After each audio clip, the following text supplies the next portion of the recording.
My club, St Mary's in Carsville, is a fantastic club. I suppose it's steeped in history with footballers like Jack O'Shea, Marshall Turtles that have gone and played with Kerry. Like, so there's a lot of history and honour in the club.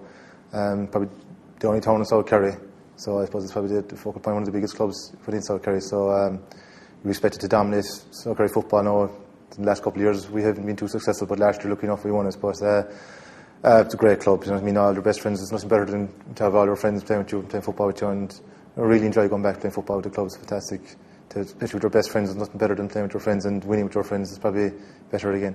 And they've given you a nice honour for the 2010 season? They have, yeah. It's great to get the captaincy of the Kerry team. You know, as I said, the South Kerry won the county championship, so the captain comes from within South Kerry, and lucky enough we won the South Kerry championship, so I was nominated as captain, so it's a great honour and looking forward to hopefully contesting All Ireland now and bringing back Sam Maguire. I suppose you could have been forgiven for maybe having a bit of jet lag from last season in 2010 in the league, because, you know, I mean, I'm sure Sam Maguire was on a great tour yet again of Kerry over the last few months, and it's probably difficult, is it, to pick up after leaving it off in such a high last year and then trying to get straight back into the league? Yeah, I suppose it is tough. You know, we go away and our holiday, of course, around Christmas time into the January, like, so I suppose we missed out in 2 weeks of training there where other counties are back at it. But no, you need a kind of break too, I suppose, to kind of wind down from it all. But the league, I suppose, in a way, was kind of disappointing that we were fighting for relegation. But from a positive note, I think we found a couple of players and we found out a bit more about ourselves in that aspect. You know, we've a lot of places to fill with the likes of Darragh gone, Dermot Murphy gone, Ty Kennelly, Tommy Walsh. You know, so there is gaps to be filled, and I think it was about building a panel and getting a strong panel to be able to contest for an All Ireland again. Like, so I think from more than anything else, the league was good for that. Yes, we didn't contest the league, but I think from that point of view, it was beneficial for us as we found a good couple of players. You know, Brendan Keely's come in and go has been fantastic, and you know, that's only to name one. You know, so it is good to be able to come out of the league knowing that you're safe in Division 1 and that you have found a good few players as well. Championship next now. People say the Kerry have a handy one in Munster, but you still have to get out of it.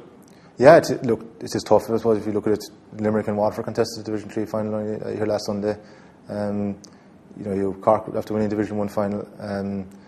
The Tipperary are going to be very difficult to beat. You know, John Evans has done a fantastic job there. He knows the Kerry footballers inside out. He's probably coached most of them underrated under 21s and stuff like that. So he knows the Kerry football. Dermot one team with great success in the Munster final, beating us, and their minors gave us a good game as well by all accounts. So it doesn't mean we're under no illusion that we're going to a tough battle with Tipperary in the 16th of May, but at the moment we're concentrating on getting our own house in order and taking it one step at a time. Can you back to back is difficult, Brian, is it, or do you just, is the hunger still as great in Kerry to just, when you're winning, to just drive it on and try and I suppose you have the benefit of belief in yourselves now as well? Is that, would that be fair to say that the hunger and the belief there is really making you as hungry as ever? It is, I think. Yeah, whatever it is about this crop of players, we thrive on success, and I think that's the key for us. You know, the hunger is ferocious yet again, and you can see it even inside in training at the moment. You know, there's another level being upped again from the league now inside in training, so you can always tell that, you know, with the group of players there and the attitude we have, we're always going to give it everything. And I think just, you know, I think down in Kerry, it's just bred into it. You know, if you're not successful, if you don't go on and contest All Ireland, you're kind of seen as a failure to a certain extent. So I think that's what really drives us on. You know, it's to be in Croke Park in September and to be, you know, I suppose, to be recognised as a great Kerry team like the team in the 80s. You have to win All Ireland. So I think that every fellow, we were brought up watching that, and I think it's been bred into us, and especially this group of players that have been there for the last couple of years know that if you want to be the best and be recognised in Kerry, you've got to contest All Ireland. So I think that the hunger and the drive is still there, which is fantastic to see. Times are tough at the moment, Brian. I suppose something like a Kid for Clubs initiative means that it's probably an easy way for people in the community to get involved and try and give something back to the club. I mean, I'm sure your club, like a lot of clubs around Ireland, are probably under pressure for a few quid and a few bob, so I'm sure you'd urge people to have a look at trying to get involved. Oh, definitely, without a doubt. You know, I suppose the way the climate is at the moment, fellas going abroad and things like that, and clubs trying to spend money and getting players to flying back to play games if they're in England, things like that is definitely going on in our area. So it's fantastic to be able to see that, you know, Opel and the GP are working together and be able to bring points into the system to benefit clubs now, especially for the gear, because I suppose people don't realise how much kit and how much gear is required for even club training, let alone inter-county training. And it's fantastic that they can come on board and get your points from off Opel, and it's a great initiative, and it's a great time from Opel that they're willing to do that. And I'd encourage any club team to sign up to the system, because, as I say, at the end of the day, you're going to benefit from your club, and your club is where it all begins, and that's where the young fellas are going to benefit from it. And if it's going to benefit youth and young players, why not do it?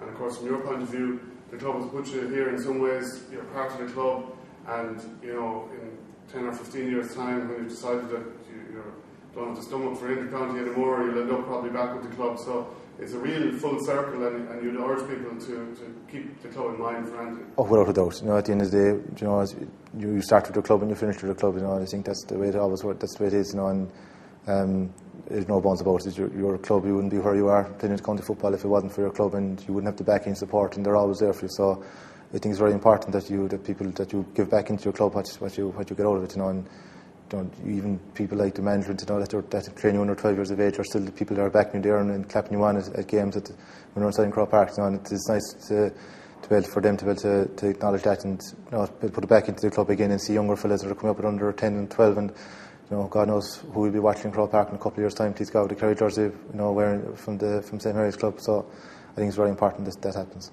I suppose finally, Brian, it's hard to know where the All-Ireland winners are going to come at this stage from, given the league form at this stage, and maybe the league final. It's up in the air, kind of very open, isn't it? It is very open, but I think, looking back on this, I think Cork really set the bar high this year.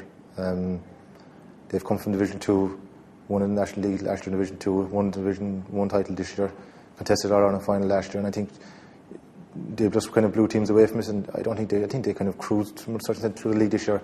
And I think what frightens a lot of people as well is that the fact that from last year's All-Ireland winning final, or All-Ireland team that played in Croke Park last Sunday, they were missing 6 players. So that goes to show the strength and depth they have in their panel, that they can miss 6 players from the All-Ireland final and still winning the National League final the following year. So that goes to show how strong they are. So I think they've really set the bar high for the county teams this year to contest the All-Ireland. So I think they've really put themselves up there to be beaten.